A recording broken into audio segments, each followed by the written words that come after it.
Now, WUSA 9 Game on Sports, brought to you by Xfinity.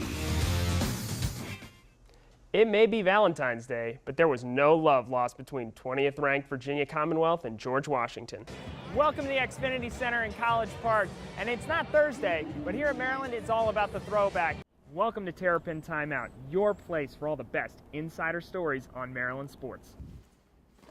You never know who could be behind this mask, and that's part of the fun. Testudo could be anyone, but not just anyone could be Testudo. The Maryland baseball team has worked with the Versus Cancer Foundation each year since the organization began in 2012. Terrapin Timeout, Stephen Pimpo is here with the latest on the Terps on the hardwood. Stephen? That's right, Valerie. There may be snow on the ground, but tomorrow we'll see corn stalks popping up in College Park as the Cornhuskers of Nebraska come in to take on the Terrapins. VCU pulling away late, Jaquan Lewis with a tough lay-in, and then watch the Rams defense on the other end. Wait for it. Boom! Jordan Burgess with the block. GW falls 79-66. You know, I played baseball with my brother in high school, and it really just enhanced the experience. Do you guys also share a room? We did. I think the Schmeisers handled it a little better than we did, though. Fair enough.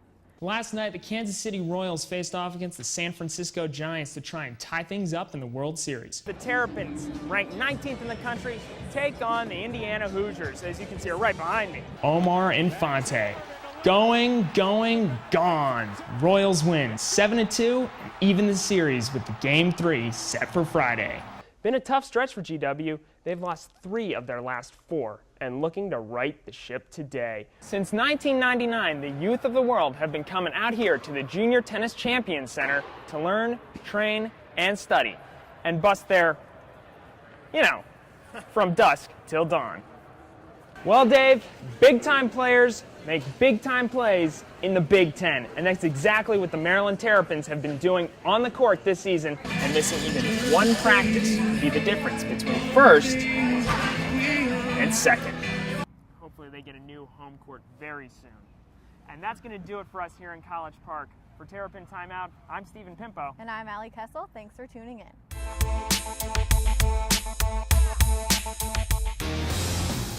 Now, WUSA 9 Game on Sports, brought to you by Xfinity.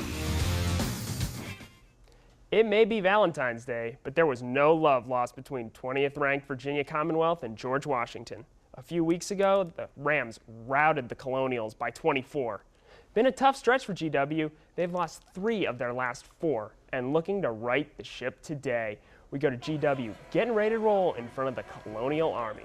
Speaking of rolling, here comes VCU's Jordan Burgess like a runaway freight train, and he stuffs it over every George Washington defender in the building.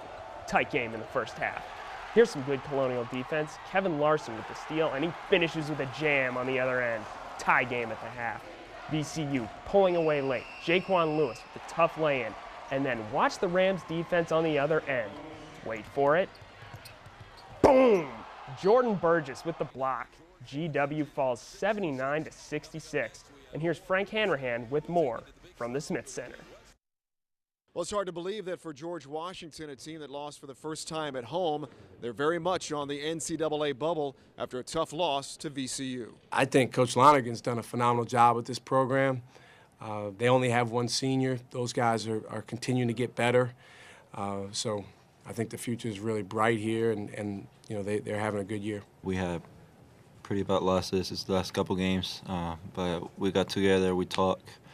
We were feeling good, we were positive about the game, and we thought we were going to give it all out during the game, but the outcome is not what we wanted. To me, it's all about defense. We lost a game on defensive end of the court. I mean, we drove in there, we'd score, and we go back and they're wide open for 3 again. We didn't have guys on the bench that really could play at this level. Yes, Coach Mike Lonergan pulling no punches, also hinting he may make some changes in the starting lineup ahead of another big A-10 game Wednesday night back here in Foggy Bottom against Davidson. At Smith Center, Frank Hanrahan, WUSA 9 Sports. Thanks, Frank. Well, guys, that'll do it for today's sports report. With WUSA 9, I'm Stephen Pimpo. Welcome to the Xfinity Center in College Park. And it's not Thursday, but here at Maryland, it's all about the throwback as the Terrapins, ranked 19th in the country, take on the Indiana Hoosiers, as you can see right behind me. It's a rematch of the 2002 National Championship game, which the Terrapins won famously. And in honor of that game, the team has asked fans to wear their retro gear tonight to support the team of old. But last time I checked, it's not 2002, and these Terps have to bust out of a slump in a big way. Last time they played Indiana, the Hoosiers beat them badly, 89-70, to start off Maryland's terrible Big Ten road losing streak, including their last game against Iowa. Indiana is going to throw some trickeration at the Terps tonight, just today adding tight end Jordan Fuchs to the lineup to give them an extra physical defensive challenge. We'll see what Melo Trimble and Des Wells can do against a physical presence like that on the court, and we'll see if the Terps can recapture some of the 2002 magic here in College Park. Back to you guys. It's good to be the champs. For the second time in head coach Kathy Reese's career, the University of Maryland women's lacrosse team enters the season as the reigning national champion. No, let's not bring that up. All jokes aside, Reese knows handling success. As a player, she won 4 championships in a row for the Terps. We anticipate that we're going to have a target on our back and people are going to give us their best game, as they always have. Title defense or no, it's still business as usual out here for the Maryland women's lacrosse team, whose only focus this season is living up to their own potential. We need to live in the moment. We need to enjoy what we're doing, and nothing that happened last year matters. You know, I think it kind of fuels our fire. I think we like to act under pressure. And while it is a new season, the Terps are a veteran team. I mean, our senior class, they've won 3 ACC championships. They've won a national championship. We're looking as coaches for leadership from everyone in that class. I think we have more confidence going into this year than I think we ever have, so I think everyone's just pretty excited for this year to unravel. After all, they've got the hardware to back it up. In College Park, I'm Stephen Pimpo. These teens aren't mutants or ninjas, but they are trying to be turtles. Every few years, it's up to a special committee from the University of Maryland cheer team to select the next batch of talented individuals to don the mantle of Testudo, the school's famous mascot. I think being the mascot is one of the most prestigious titles in the university because it's very rare. You never know who could be behind this mask, and that's part of the fun. Testudo could be anyone, but not just anyone could be Testudo. It's a rigorous process. First come the face-to-face interviews with the candidates. We're looking for enthusiasm in the interview. We want to see that they have a true passion for Maryland sports, for getting a crowd excited. Once the students get past round 1, it's time to suit up. The mascot committee puts the turtle hopefuls through a series of blind auditions right out of reality TV. Game type scenarios, working with, interacting with students, interacting with children, just to see how comfortable they are in the costume and how well they can come up on the spot with different ideas. If the committee likes what they see, you're in. And at a place where school pride is priority 1, being Testudo is the dream for these Maryland students. When you're wearing the costume, it's just everybody loves you. I think that would be such a cool experience. Being Testudo also comes with great responsibility. You know, we're technically student athletes, and we have to conduct ourselves in such a way. For a lucky few, that's just life under the shell. In College Park, I'm Stephen Pimpo.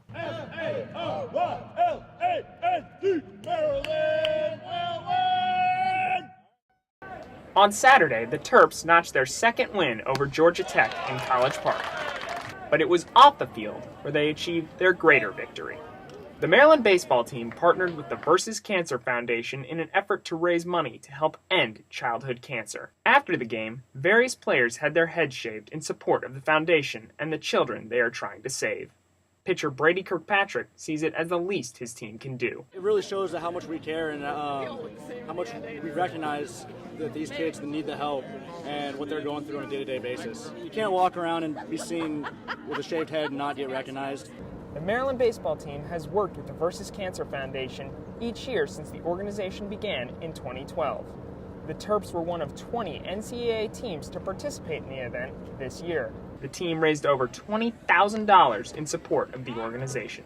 Kirkpatrick raised over $2,000 himself. second only to the more than $3,000 raised by the team's director of operations, Matt Swope, who has been personally affected by cancer.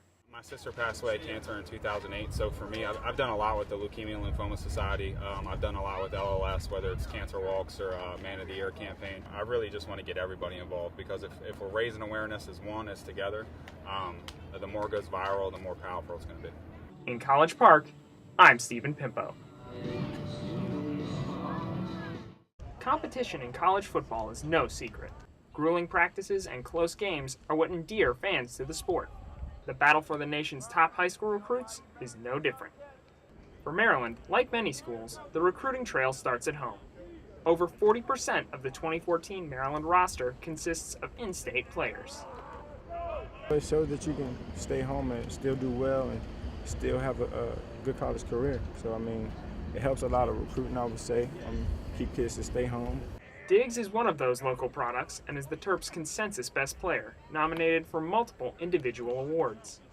Linebacker Yannick Cujo-Virgil, who was nominated for the Butkus Award, is another Maryland native. Especially with like Cujo and Sal and those guys, Stefan, like they're big names and they're playing really well at the moment. So I'm sure that helps, and obviously with the move to the Big Ten, that stuff helps as well. So I guess the more publicity you get, the more recruiting you get as well, I guess. Maryland's in-state recruiting numbers the past few seasons are comparable with fellow Big Ten school Michigan. But while the Wolverines brought in recruiting classes ranking in ESPN's top 10 and top 20, the Terps have been ranked in the bottom 50. For head coach Randy Edsall, where a player is from does not matter as long as they can help the team. It shows that their hard work and their previous production has given them the opportunity for that recognition, but now they got to continue to work hard and they got to continue to produce if they want to achieve those honors. But what we always talk about is, with our team success, you'll get individual honors, and that's what's more important for our guys if you ask them. And with that success will come more Maryland talent looking to stay and play at home. In College Park, I'm Stephen Pimpo. In college sports, teams are always on the lookout for programs with a history of producing high-level talent. For college gymnastics, Docksider's Gym in Millersville, Maryland, is one such factory. Since '92, probably have set no more than 5 athletes that graduated from here, out of here, without a scholarship. Ouellette was both a gymnast and coach at the collegiate level. That kind of NCAA pedigree helped him make Docksiders what it is today. Docksider's Gymnastics is a highly competitive training team program that provides gymnastics for both the recreational athlete as well as the competitive athlete.